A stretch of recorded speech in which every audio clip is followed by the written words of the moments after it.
So hello everyone, welcome back to my YouTube channel Hasta Education. So in this video I am going to discuss about the electrical power. Alright, so let's get started.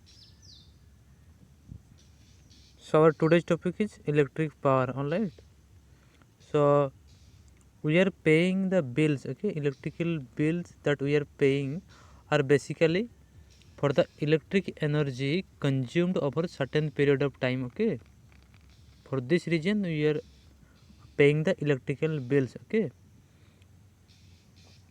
so the electric energy consumed or supplied per unit time is known as electrical power. Alright, so let's see the definition of electrical power. Okay, so electrical power is given by time rate of expending or absorbing energy. Okay, it is given by the time rate of expending or absorbing electrical energy. Okay, so it is given by dw upon dt. Okay, and by multiplying and dividing dq, we will get dq dw upon dq into dq by dt. Okay, since dw by dq is nothing but the potential difference and dq by dt is nothing but the current. Okay, so it will be potential difference into current. Okay, so in other words we can say that it is VAB into current flowing from A to B. Okay, so this is the definition of power. Alright,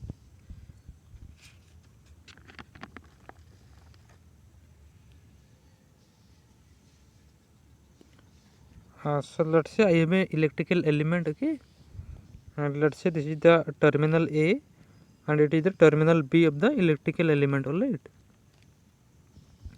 so how to find out the power of this element? So the power of this element is given by P equals to VA minus VB into the current which is flowing from the terminal A to B. Okay, or we can write like VB minus VA into current which is flowing from B to A. Okay, so whenever we are writing VA minus VB, then we have to consider the current which is flowing from A terminal to B terminal. Okay, similarly we can write this formula in other way, that is VB minus VA, and in this case we have to take the current which is flowing from B terminal to A terminal. Okay, so in other words we can say that it is VAB into I flowing from A to B, or it will be VBA into I flowing from B to A terminal. Okay, or we can say that potential of the positive terminal minus potential of the negative terminal multiplied by the current which is entering into the positive terminal of the element. Okay,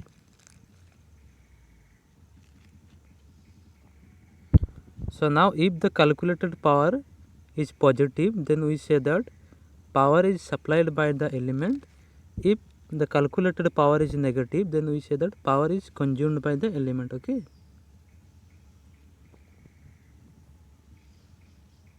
so there is one more important point. Okay, so the total energy absorbed or supplied by an element, okay, from time t0 to time t is given by integration of p dt from t0 to t. Okay, and that is also given by integration of vi from t0 to t. Okay, that is also given by integration of va minus vb multiplied by current which is flowing from a to b dt from the t0 to t. Okay,